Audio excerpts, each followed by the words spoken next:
Hello friends, कैसे हो friends. आज अपन डिस्कस करेंगे सबसे बेस्ट टॉपिक फाजान्स रूल।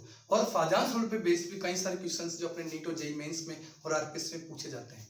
तो फाजान्स रूल से रिलेटेड क्वेश्चंस कैसे कैसे आते हैं, किस किस पे बेस्ड पूछते हैं, और उन क्वेश्चंस को अपन विद इन फ्यू सेकंड्स कैसे सॉल्व करते हैं, ये आज अपन डिस्कस करेंगे। इसलिए वीडियो को कंप्लीट वॉच करना भाई, बहुत जबरदस्त ट्रिक बता रहा हूँ। यहाँ पर आपको क्वेश्चंस देखते ही सोल्व हो जाएगा।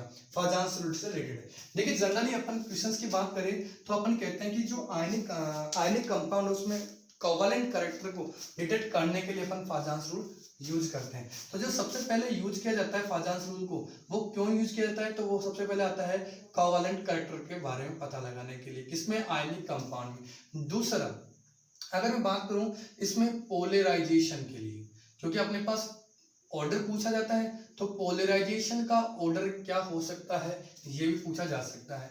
ऐसे ही आयनिक कैरेक्टर के बारे में भी पूछा जा सकता है, क्योंकि अपन जब कोवेलेंट कैरेक्टर निकाल रहे हैं आयनिक कंपाउंड में, तो वहां से आपको आयनिक कैरेक्टर पे बेस क्वेश्चन पूछा जाता है, और एक सबसे इंपॉर्टेंट मेल्टिंग पॉइंट पे भी क्वेश्चन पूछा जा सकता है। तो जनरली अपन फाजान्स रूल से इन चार क्वेश्चंस को सॉल्व करेंगे।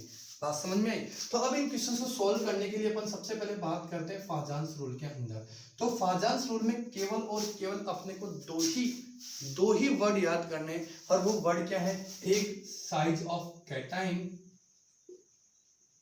और सेकंड क्या है वर्ड भाई, यस, साइज ऑफ एनाइन। केवल ये ही दो वर्ड यूज करने, आपके क्वेश्चन सॉल्व हो जाएंगे। ठीक है भाई।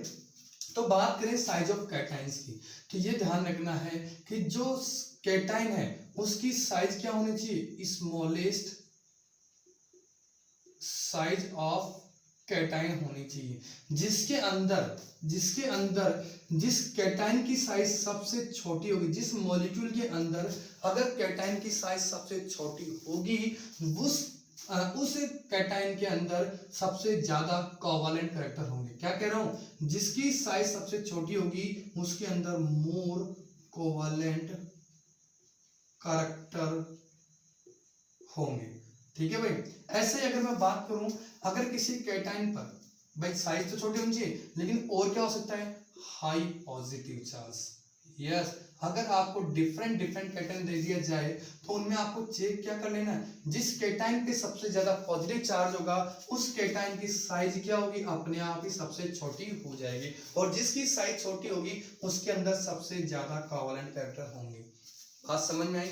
ऐसे ही अगर मैं दूसरे एनाइन की बात करूं, तो यहाँ एनाइन में अपन क्या देखेंगे, largest size of anion. Yes, largest size of anion अपन चेक करेंगे। और दूसरा, अगर किसी एनाइन पर हाई नेगेटिव चार्ज होगा, क्या कह रहा हूं भाई, अगर किसी एनाइन पर हाई नेगेटिव चार्ज होगा, तो जितना ज्यादा नेगेटिव चार्ज होगा उस एनाइन की साइज उतनी ही ज्यादा होगी। क्या कह रहा हूं, जितना नेगेटिव चार्ज होगा उस एनाइन की साइज उतनी ही ज्यादा होगी, और उस एनाइन के अंदर मोर कोवेलेंट कैरेक्टर होंगे। अब बस ये आपको पहचानना होगा कि जो गिवन कंपाउंड्स दे रखे हैं जिसमें आपको ऑर्डर बेस होगा, उसमें वेरिएबल कैटाइन है या एनाइन है। अगर कैटाइन है तो सबसे छोटे कैटाइन को चेक करेंगे मोर कोवेलेंट कैरेक्टर के लिए, और अगर किसी में एनाइन वेरिएबल हो रहा है तो अपन चेक करेंगे सबसे ज्यादा साइज वाला एनाइन कौन सा होगा। अब देखिए इसमें क्वेश्चंस कैसे पूछे जाते हैं। सबसे पहले फिर आपसे पूछ लिया जाए इनके पोस्टुलेट या स्टेटमेंट बेस्ड क्वेश्चन। ये कहा जाता है कि जिस कैटाइन की साइज सबसे छोटी होगी उसमें मोर कोवेलेंट कैरेक्टर, या मैं कह दूं जिस एनाइन की साइज सबसे ज्यादा होगी उसमें मोर कोवेलेंट कैरेक्टर। पहला कैरेक्टर समझ में आ गया होगा। दूसरा पॉइंट जो होगा वो होगा कि अगर मैं पोलराइजेशन की बात करूं, क्या कह रहा हूं भाई, पोलराइजेशन की, तो ध्यान रखना पोलराइजेशन के लिए ये कहा जाता है कि जो जितना छोटा कैटाइन होगा वो उतने ही बड़े एनाइन को, जो जितना छोटा कैटाइन होगा वो उतने ही बड़े एनाइन को क्या करेगा भाई, यस, पोलराइज करता जाएगा। जो स्फेरिकल शेप होगी वो क्या हो जाएगी, इलिप्टिकल शेप, यानी पोलराइज्ड इस एनाइन की साइज हो जाएगी। तो जितनी बड़ी साइज एनाइन की होगी और जितनी छोटी कैटाइन की साइज होगी, वो कैटाइन उस बड़े एनाइन को उतने ही जल्दी क्या करेगा, पोलराइज्ड करेगा। तो जो सबसे ज्यादा कोवेलेंट कैरेक्टर वाले होंगे उनके अंदर पोलराइजेशन कैरेक्टर भी सबसे ज्यादा होंगे। क्या ये बात समझ में आ गई? अब देखिए कुछ पॉइंट्स इसमें, अगर आपको ये पॉइंट समझ में आ गए हैं तो आपके सारे क्वेश्चन सॉल्व। आपको याद रखना है कि अगर कोवेलेंट कैरेक्टर पता चल जाते हैं अपने को, तो जिसमें जितने ज्यादा कोवेलेंट कैरेक्टर होंगे उसमें अंदर पोलराइजेशन का जो कैरेक्टर है उतना ही ज्यादा होगा। तो अगर आपको जो कोवेलेंट कैरेक्टर का ऑर्डर आपने कैलकुलेट किया है वही ऑर्डर अपने पास क्या होगा, पोलराइजेशन का होगा। दूसरा, जो कोवेलेंट कैरेक्टर होते हैं, कोवेलेंट कैरेक्टर, भाई क्वेश्चन सोल्व करने के लिए बोल रहा हूं भाई, ध्यान रखना। कोवेलेंट कैरेक्टर होंगे वो इनवर्सली प्रोपोर्शनल होंगे किसके, आयनिक कैरेक्टर के। ये लीजिए, और अपन जानते हैं जिसके अंदर जितना आयनिक कैरेक्टर होगा, देखो तीसरा पॉइंट, आयनिक जो कैरेक्टर होगा वो मेल्टिंग पॉइंट के डायरेक्टली प्रोपोर्शनल होगा।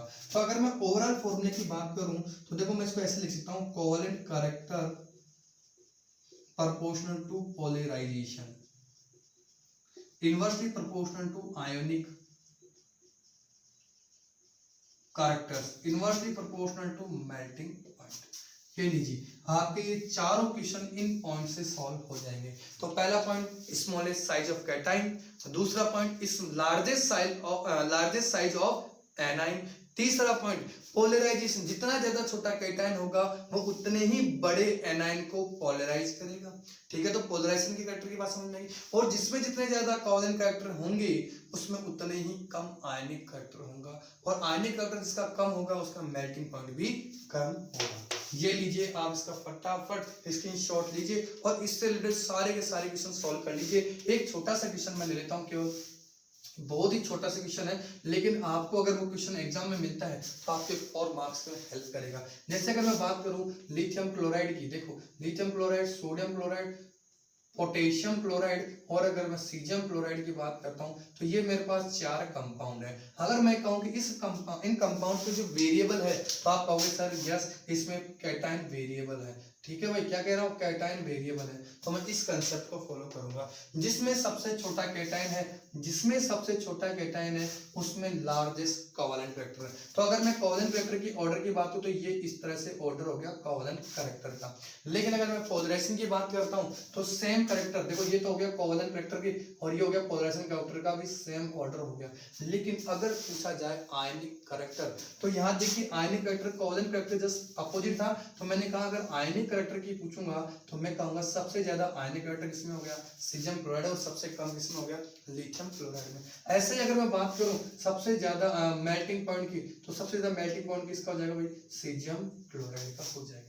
ठीक है भाई, अगर मैं ऐसे बात करूं दूसरे एग्जांपल की, जैसे मैंने ले लिया Na2O, ठीक है Na2O, और एक ले लिया MgO, और एक ले लिया मैंने Al2O3। तो मैंने तीनों कैटाइन अलग अलग ले लिए भाई। ठीक है, अब यहाँ Na+ है, ये Mg2+ है, और ये एल्यूमिनियम+3। तो अगर मैं कोवेलेंट कैरेक्टर की बात करूं तो सबसे ज्यादा कोवेलेंट कैरेक्टर किसमें हो गया भाई, यस एल्यूमिनियम+3 में, यानी ये ऑर्डर अपने पास कोवेलेंट कैरेक्टर का हो गया। लेकिन अगर मैं पोलराइजेशन कैरेक्टर की बात करता हूँ तो यही रहेगा। लेकिन अगर आयनिक कैरेक्टर की बात की जाए तो सबसे ज्यादा किसमें होंगे भाई, यस Na2O में। ऐसे अगर मैं एनाइन की बात करता हूँ जिसमें एनाइन वेरिएबल होता है, ठीक है समझिएगा, अगर मैं बात करूं एनाइन के वेरिएबल की तो उसमें आपको क्या ध्यान रखना है वो देखते हैं। देखिए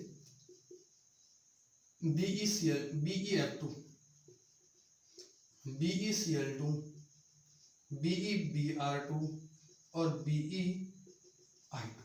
तो अब बेरिलियम जो कैटायन वो तो कांस्टेंट है, सेम है, लेकिन अब नेगेटिव आयन क्या हो गए, वेरिएबल हो गए। अब देखिए सबसे ज्यादा अगर मैं बात करूं फ्लोरीन, क्लोरीन, ब्रोमीन और आयोडीन में साइज की, तो सबसे बड़ी साइज किसकी होगी, यस इस आयोडीन की होगी। तो जिस एनाइन की साइज सबसे ज्यादा उसके अंदर कोवेलेंट कैरेक्टर उतने ही ज्यादा।